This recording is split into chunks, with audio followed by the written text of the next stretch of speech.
Hoy es día de gobernadores en fuga. Javier Duarte en Guatemala. Sí, ese es Javier Duarte. Acepta la extradición, aunque aún falta para que llegue a México. Y la PGR ya va tras César Duarte de Chihuahua. Hoy pidieron un orden de aprehensión.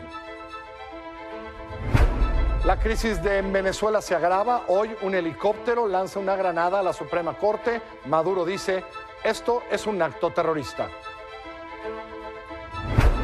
Y la violencia toca a uno de los paraísos mexicanos. Le contamos lo que está sucediendo en las playas de Baja California Sur.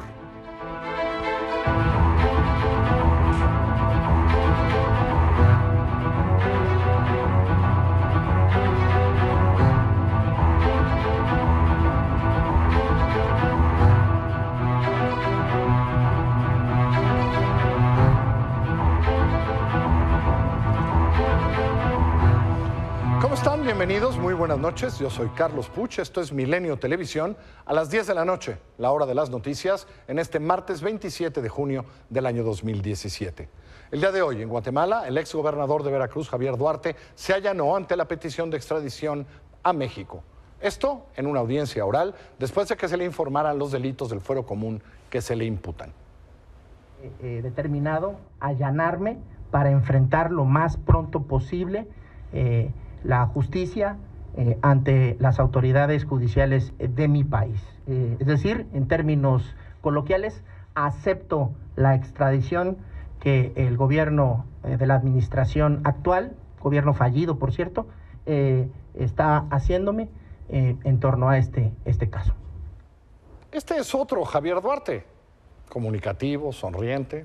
¿Qué tal el corte de pelo? Esto es lo que vivió hoy Javidú allá en Guatemala.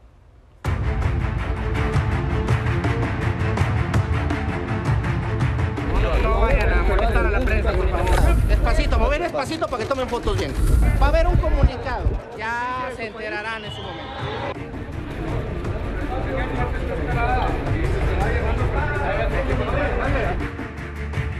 Este que ve en pantalla, sí, este es Javidú, Javier Duarte, versión hipster en Guatemala. Hoy tuvo su segunda audiencia, en la que le informaron de la solicitud formal de extradición que ha hecho el gobierno mexicano.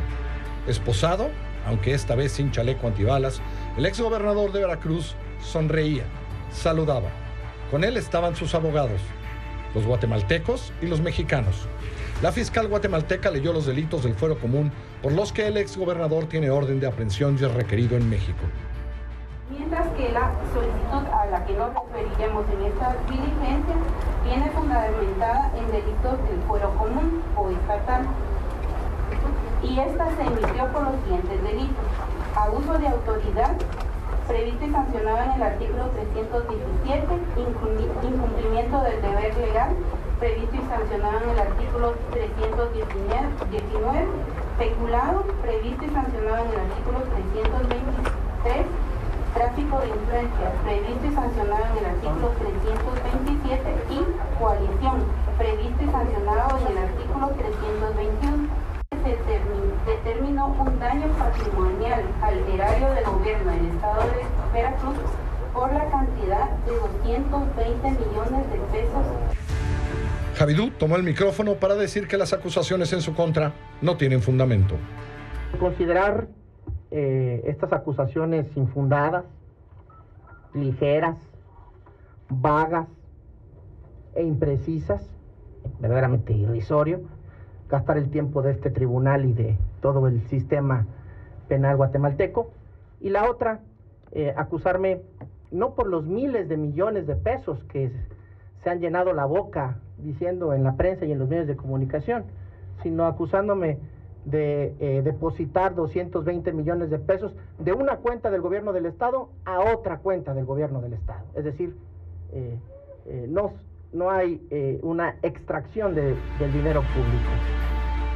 Y después, Javier Duarte, Javier Duarte, aceptó ser extraditado a México. Al término de la audiencia, el exgobernador se levantó, saludó a los reporteros, se acercó al fiscal, le tendió la mano, bromeó. Este hipster sonrió. Nos vemos el próximo martes. Me da una pena molestar. están por estas abogadas. Pero bueno,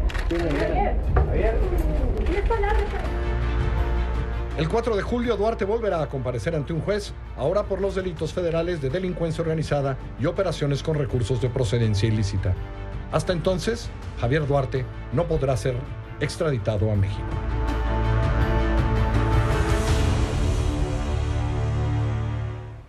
Y tal como lo anunció cuando llegaba a la audiencia, la defensa de Javier Duarte repartió un comunicado en el que dice, y aquí cito, que una vez analizadas las acusaciones, es fácil concluir que son infundadas, ligeras, imprecisas y completamente dictadas desde el escritorio de un gobernador, con G minúscula, que quiere llevar a la política, a la arena jurídica.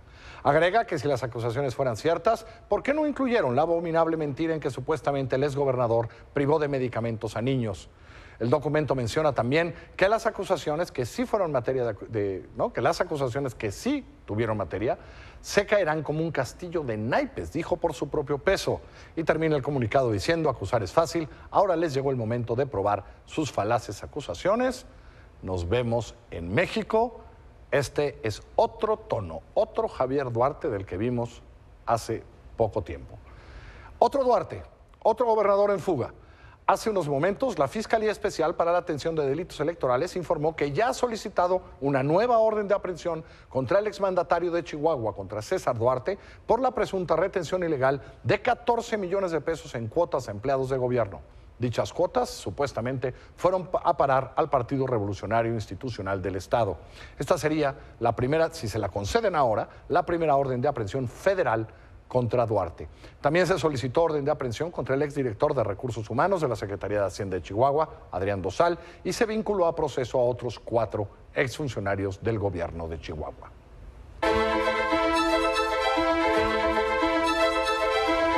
En Venezuela, las protestas, la violencia acaba de tomar otros niveles. Hace un par de horas, 2 granadas fueron presuntamente lanzadas desde un helicóptero de la Policía Científica sobre el Tribunal Supremo de Justicia.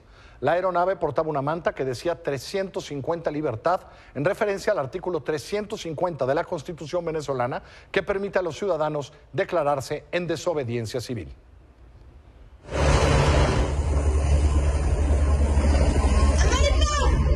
¡Cállate, coño!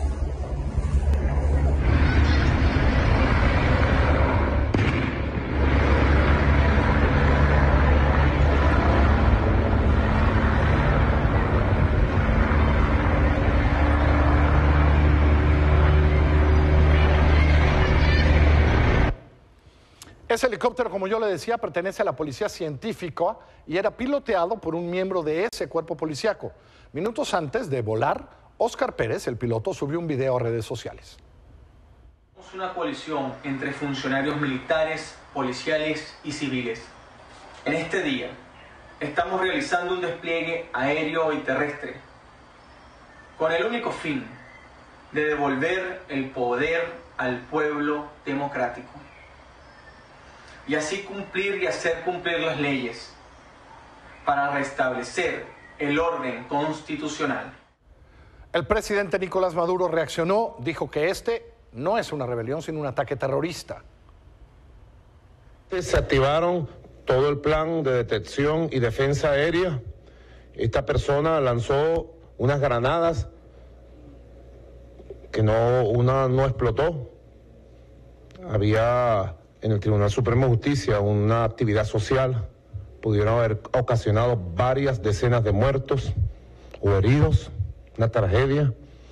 Dispararon desde el helicóptero contra oficinas del Tribunal Supremo y luego sobrevolaron sobre el edificio del Ministerio del Interior. Este es el tipo de escalada armada que yo he venido denunciando. Este es el tipo de goteo que yo he venido denunciando. La Fuerza Armada Nacional Bolivariana, toda la he activado para defender el derecho a la tranquilidad y tengan la seguridad que más temprano que tarde vamos a capturar el helicóptero y a los que han hecho este ataque terrorista armado contra las instituciones del país. Condeno este ataque terrorista. Mientras sucedía en el aire, digamos, y Maduro daba esta respuesta, En la Asamblea Nacional, en la sesión plenaria, los diputados fueron advertidos de la introducción de materiales electorales por partes efectivos. Esto como que querían meter cosas electorales y tal, en fin, lo que sucedió hoy ahí fue esto.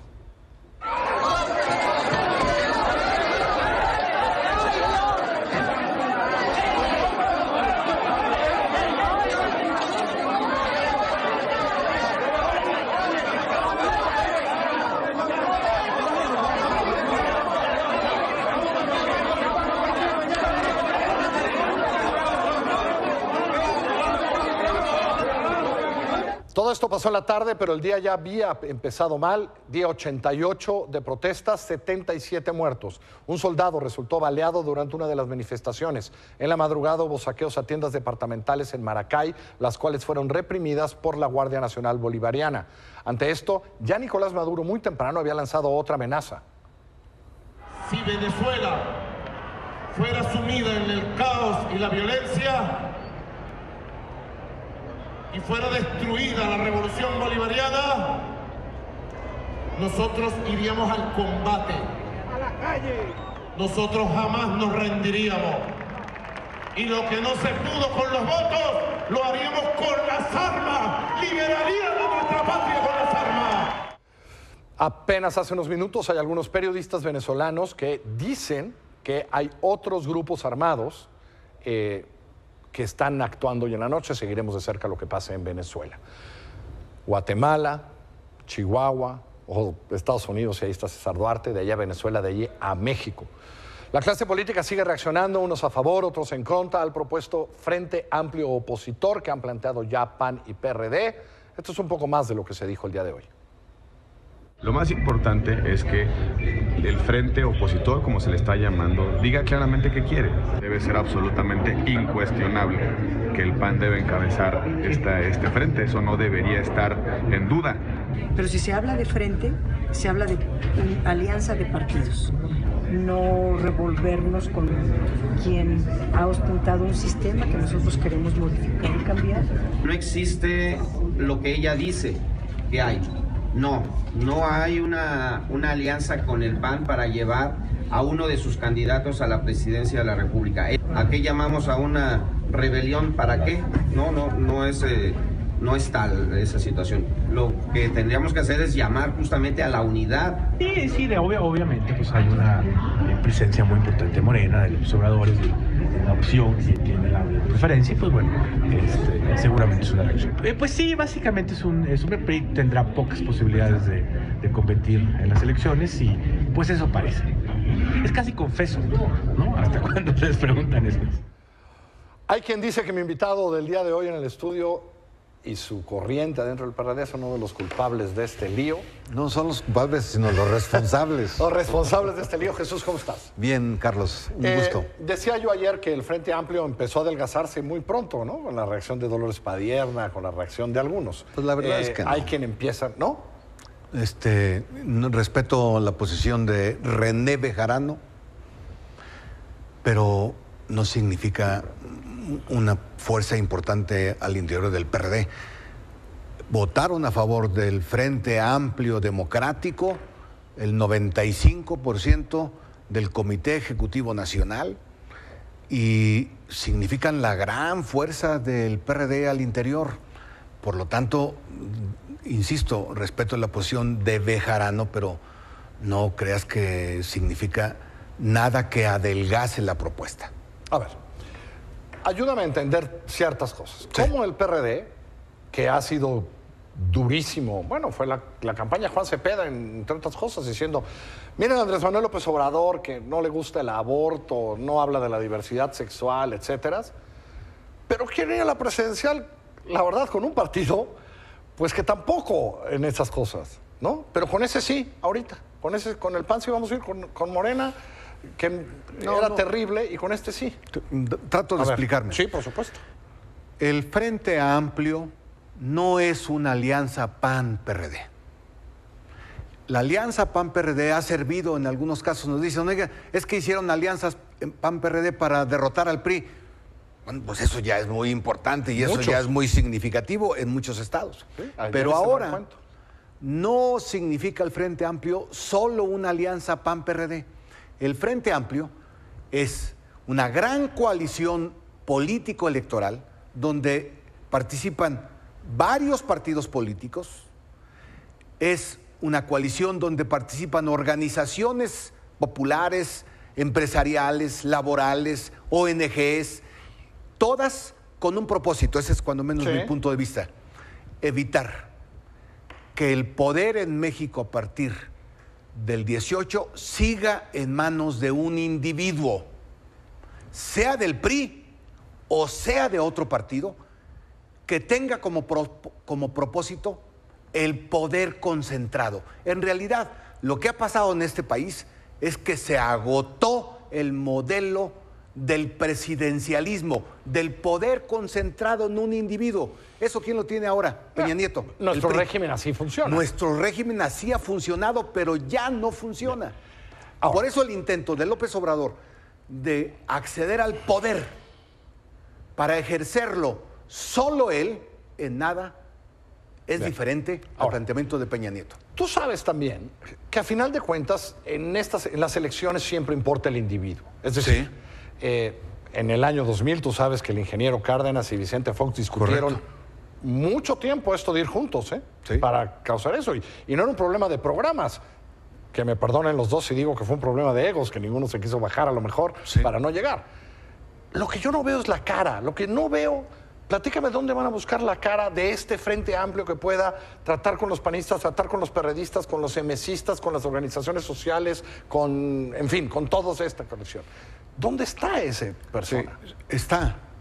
El asunto es... ¿Está? ¿Dónde está Jesús? Desde luego, hay muchos candidatos, y no me equivoco al decirte, muchos candidatos.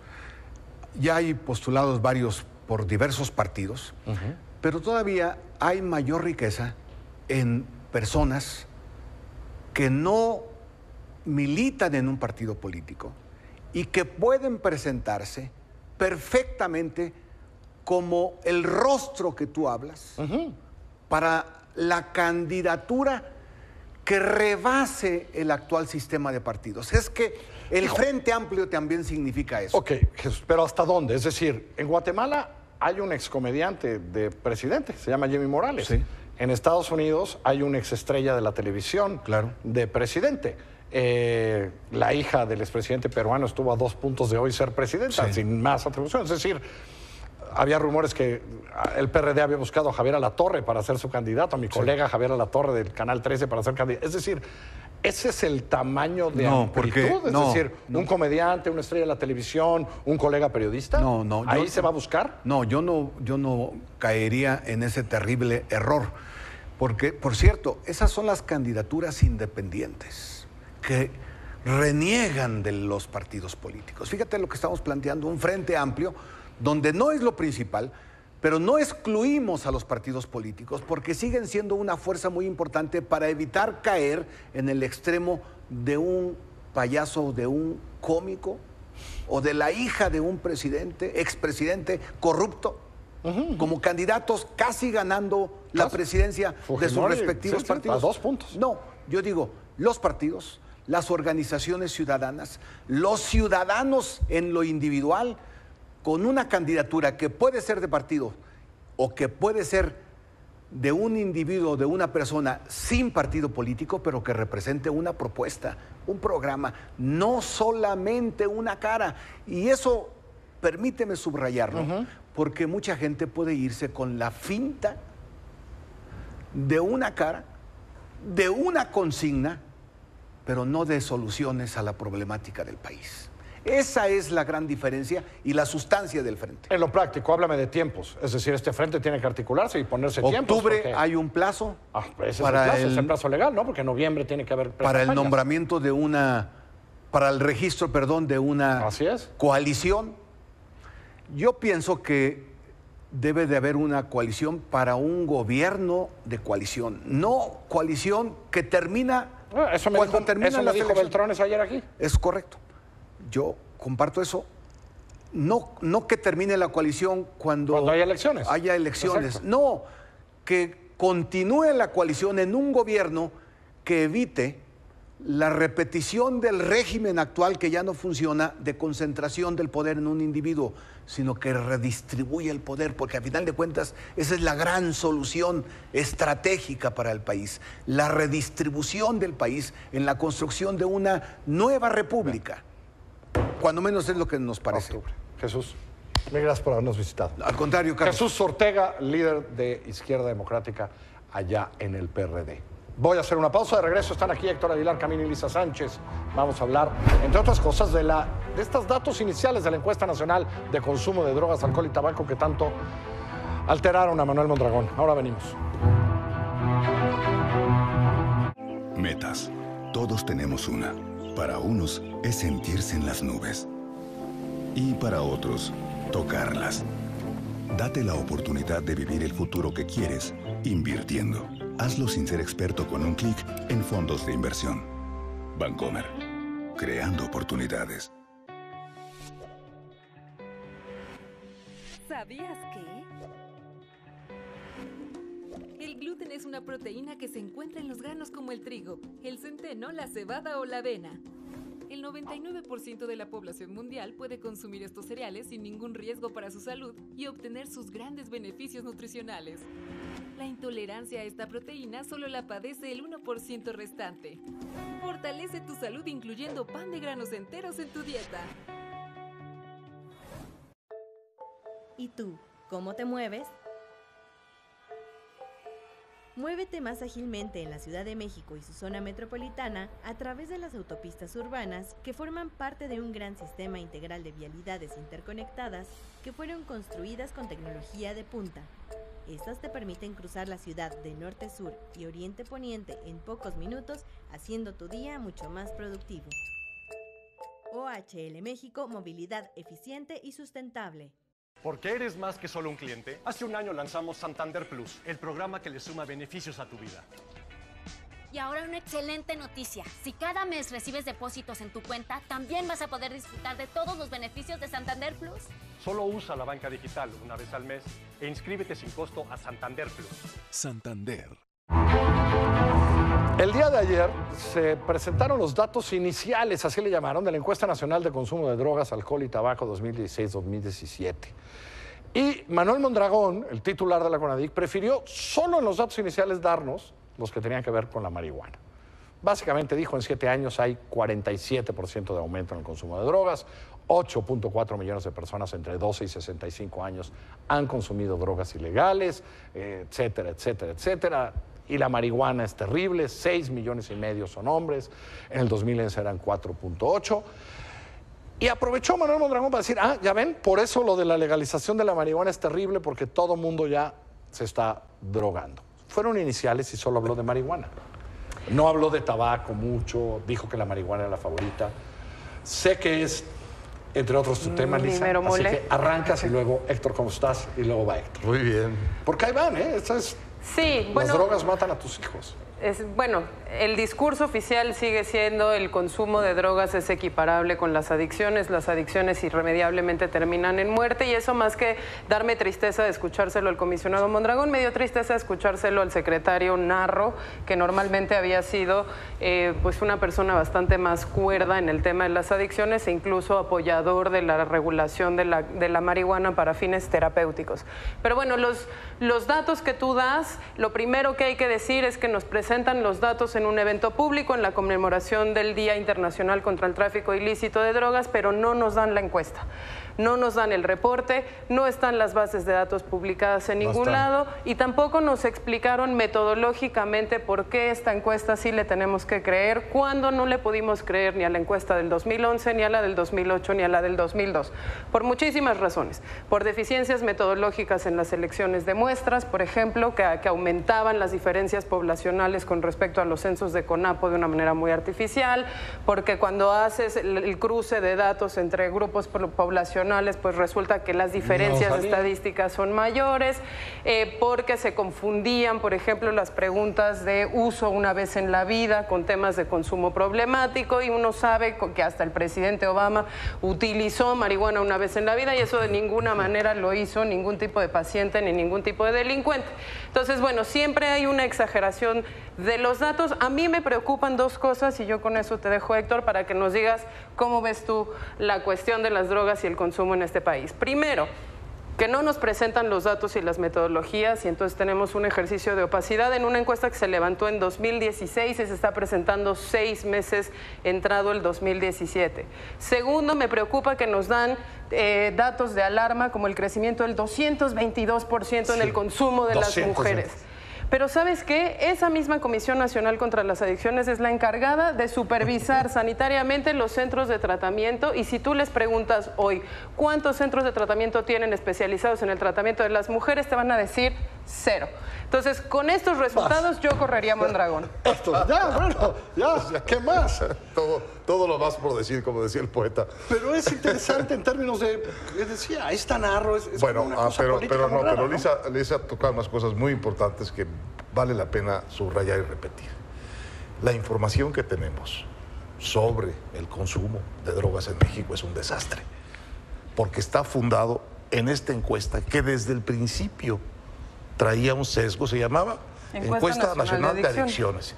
Y desde el principio traía el sesgo de que si tú habías probado una vez en el último año alguna de las drogas, cualquiera ilícitas que la encuesta investigaba, ya quedabas marcado como con prevalencia. Eras parte de la prevalencia, eras parte casi del consumo conflictivo, eras casi un adicto. Bueno, ese error conceptual está corregido ahora en el nombre, porque ahora usan Encuesta Nacional de Consumo. Es correcto, es una corrección, es correcto. Pero el sesgo está ahí, porque te siguen diciendo que es terrible que alguien alguna vez, en el último año, o en su vida, haya consumido alguna droga, y en particular marihuana. Bueno, es un sesgo de origen que tiene esto, que lo único que produce es la exageración y la mala información sistemática, la imposibilidad de comparar las cosas y de saber realmente cuál es el retrato de nuestro consumo de drogas para no entrar. Entonces, lo que quieren es señalar que es gravísimo. Estas cifras deben ser muy malas para Mondragón. Primero, porque las cifras no son gravísimas. No son gravísimas. No son gravísimas. No son. Pero son suficientes para determinar un problema pequeño, atacable de salud pública, que es responsabilidad de la comisión resolver, y parece que no ha tenido efecto ninguno como comisión en la lucha, es así, contra las adicciones, porque él no es comisionado contra el consumo, él es comisionado contra las adicciones. Esas parecen estar intactas. Claro, entonces yo ayer que lo vi decía, está bien, marihuana, pero pues todos los estudios dicen que la marihuana tiene X, pero no habla de heroína, ¿no? No habla de otras drogas duras que seguramente se consumen, que necesitan otros tratamientos, que necesitan otra manera, ¿no? ¿No? Manifestó que el consumo de cocaína se había mantenido estable, que había crecido el consumo de crack y de metanfetaminas. Sí vienen, digamos, ese levantamiento de datos, pero insisto, ¿no? Se pone el énfasis en las drogas ilegales, no se nos está diciendo qué estamos haciendo en prevención y reducción del consumo de alcohol, no se nos está diciendo cómo vamos en la medición, por ejemplo, del convenio marco de control de tabaco, no se nos están diciendo muchas otras cosas que tendrían que ofrecérsenos como información y sobre todo cuál ha sido la efectividad de las acciones de la Comisión Nacional contra las Adicciones en la prevención de esas adicciones y en el tratamiento de los consumos problemáticos que potencialmente requerirían esa atención. Tampoco se nos está diciendo cómo está creciendo la infraestructura en tratamiento, siguen pavoneando su mismo número de 320 centros Nueva Vida, que tú recordarás se construyó con el dinero del chino Shen Li Yigong hace una cantidad de años bárbara, ¿no? Y entonces yo digo, pues si vamos a seguir cacareando el mismo huevo, pues entonces ya para qué levantamos las encuestas, mejor vamos todos. Pero el tema fundamental, yo creo, sigue siendo que el retrato es muy malo. Y es muy malo porque trae este sesgo, porque lo están usando políticamente en el fondo para justificar lo otro que es la persecución contra el narcotráfico. Me parece que es bueno que lo mencionas así. Y este es el otro sesgo que este asunto trae, que nos impide ver un problema. Yo no digo que no haya un problema, hay un problema, pero está muy lejos de ser un problema de salud del tamaño de la guerra contra el narcotráfico, pero muy lejos de ser el gran problema de salud de los mexicanos. Pero estas alarmas sirven para eso, ¿no? Lisa. Y que en la magnitud en la que lo tenemos tampoco está bien atendido. Bueno, y además... Gracias, Lisa. Gracias, doctor. Bueno. Y hablando de esta violencia, exactamente, porque el narcotráfico y todo, pues resulta que Baja California Sur, Los Cabos, uno de nuestros paraísos de playa, cada vez peor. Tan solo el fin de semana las autoridades localizaron en San José del Cabo el cuerpo de una persona con huellas de tortura. El mismo día en La Paz, una hielera con restos humanos fue abandonada al lado de un casino. Mi compañera Alma Paola pasó varios días ahí la semana pasada y hoy le trae este reporte. Baja California Sur tocada por la violencia.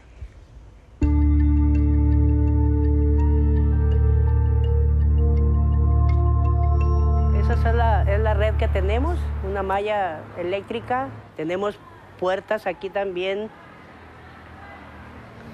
4 chapas, 4 seguros para que no entren.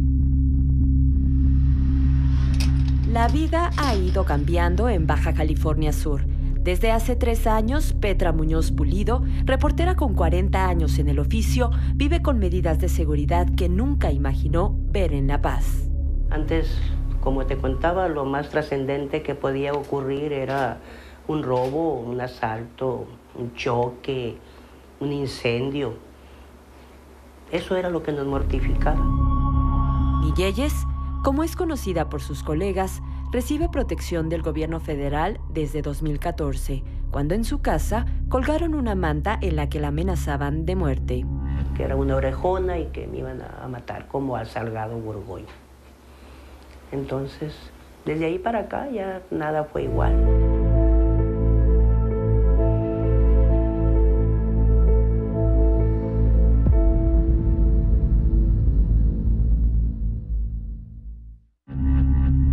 En los últimos meses, la situación de inseguridad se complicó.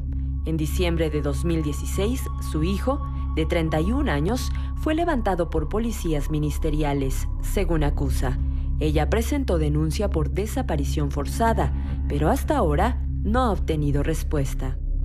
Y nos comunican de que lo levantaron, una unidad con ministeriales a bordo, vestidos de negro, se lo llevaron y desde entonces no lo volvimos a ver.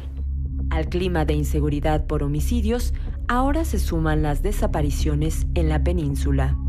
Esta es la sección que implementamos nosotros para poder ayudar a la búsqueda de las familias que están buscando a sus hijos.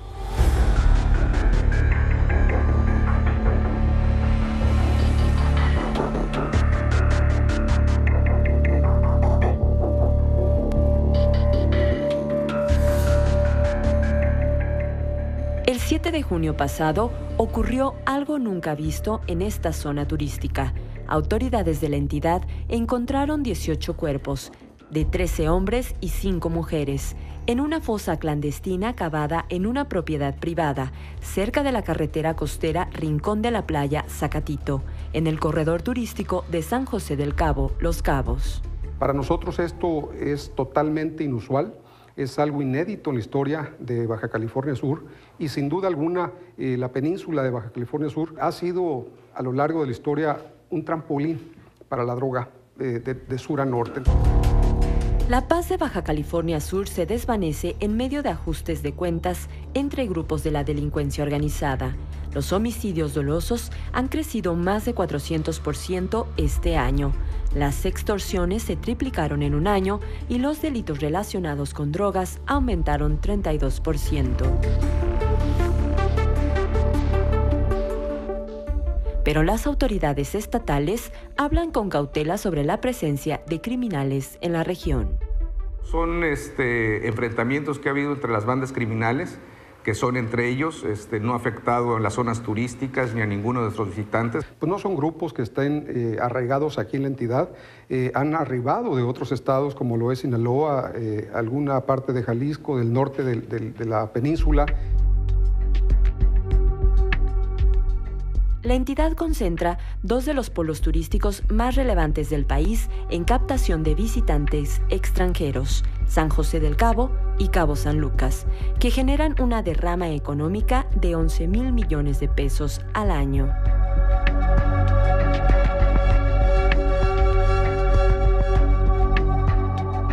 Los turisteros tampoco quieren hablar mucho del tema.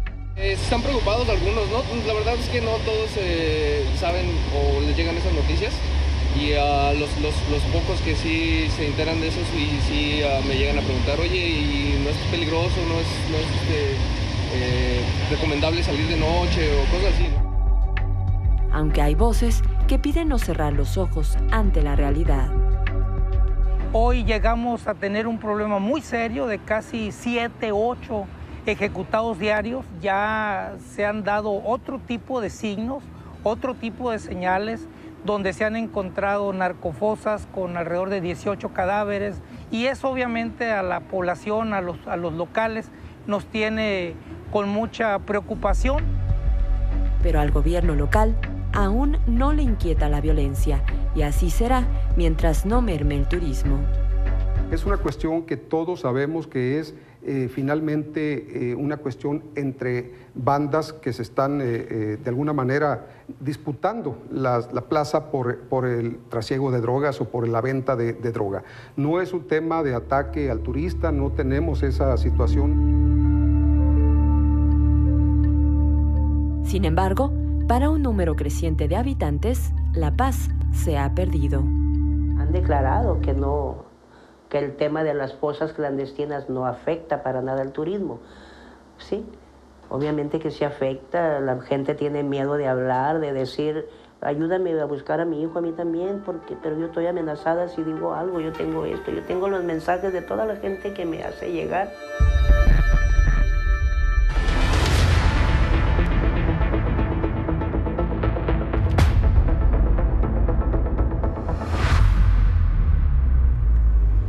En Michoacán, la familia del periodista Salvador Adame pidió que se realicen nuevas pruebas de ADN para corroborar que el cuerpo calcinado, que se localizó el 14 de junio en una barranca, sea el del comunicador.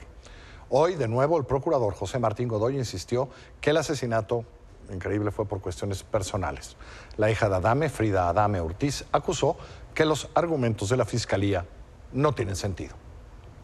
Porque sigue diciendo que es por un asunto personal, que todo se basa no en sus labores de investigación ni de inteligencia, sino en una declaración de esta persona. Entonces hay muchas cosas que brincan en esta situación. Ya se agotaron las líneas de investigación, y ¿qué hay además de las declaraciones de estas personas y la llamada que se le hizo al comandante para determinar que efectivamente sea por eso? Y además no nos vamos a quedar sin la respuesta de por qué se lo llevaron, cuál fue el móvil, porque está asentado que mi papá no tenía ningún vínculo con ninguna persona del crimen organizado.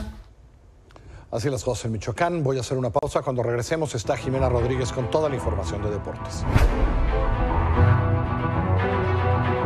Metas. Todos tenemos una. Para unos es sentirse en las nubes. Y para otros, tocarlas. Date la oportunidad de vivir el futuro que quieres invirtiendo. Hazlo sin ser experto con un clic en fondos de inversión. Bancomer. Creando oportunidades. Para echar a volar la imaginación.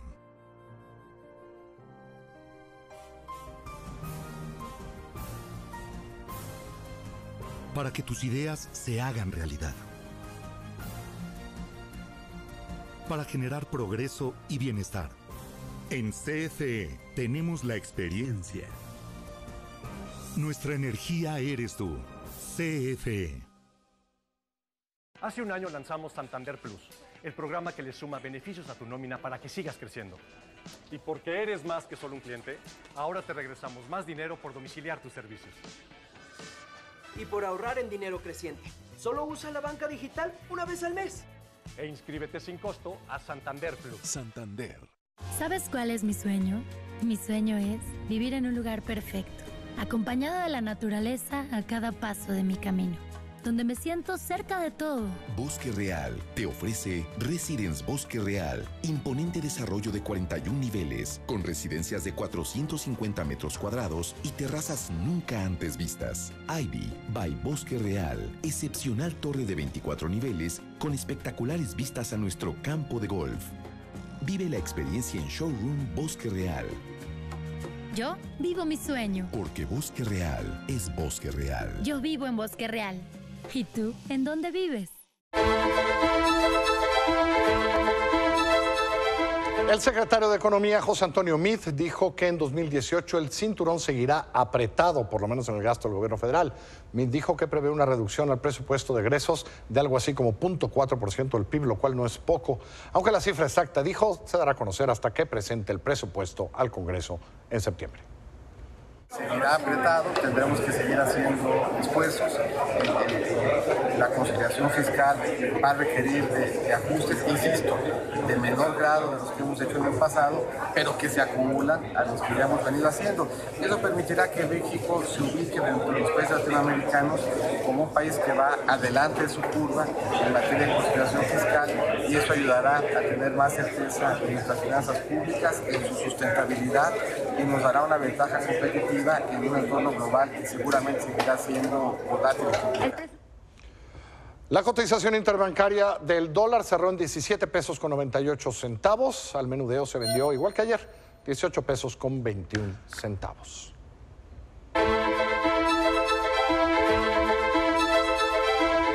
Jimé, traes información importante, cuéntamelo todo. Así es, muy buenas noches, Carlos. Después de años, casi 3 años de controversias, especulaciones alrededor de por qué Rusia y Qatar fueron elegidas como sedes de los próximos mundiales en este tema de la compra de votos, así es. Lana. Pues por fin el día de hoy la FIFA publicó el informe García, que es este documento que traigo aquí, de 353 páginas justamente, donde se detalla cómo se dan estas candidaturas y donde el ex funcionario neoyorquino y antes investigador del Comité Ética de la FIFA, pues sí da indicios de que hubo malos comportamientos. Pero te adelanto de entrada que a pesar de que hay irregularidades, hay comportamientos que no se debieron dar, hay reuniones que no se debieron dar, hay transferencias de dinero que no están justificadas, no hay pruebas contundentes para poderle quitar a Rusia y a Qatar, sobre todo Qatar, las sedes mundialistas. Aquí lo más destacado, las extrañas transferencias que mencionaba, sobre todo esta conclusión, no hay pruebas suficientes de que Vladimir Putin, que en ese entonces, cuando fue elegida como sede en 2010, Rusia y su equipo de trabajo hayan comprado votos. Comprado votos. Así es, entonces eso es lo preocupante. ¿Y también, a Qatar también lo perdonan? Así es, a pesar de que se veía que pues los invitaban a estos miembros para la votación a la Federación de Qatar, les pagaban vuelos a sus respectivos vuelos privados. No le han de haber pasado mal en Qatar esos muchachos que fueron. No, definitivamente no. Y bueno, como dato curioso, nada más mencionarte también algo que no se sabía en México, es en la página 26, es que México presentó una candidatura en 2009 para alguno de estos 2 mundiales. No se especifica en el informe, pero fue de inmediato rechazada por ser deficiente. Así que muy interesante. Más información en lafición.com. Mil gracias. Muy buenas noches. Más información, como lo dijo en afición.com, más información en milenio.com de todo esto. Yo soy Carlos Puch, que le vaya muy bien, lo veo aquí mañana a las 10 de la noche. Quédese bien en La Afición, Héctor Zamarrón y todo el día aquí en Milenio Televisión. Que le vaya bonito.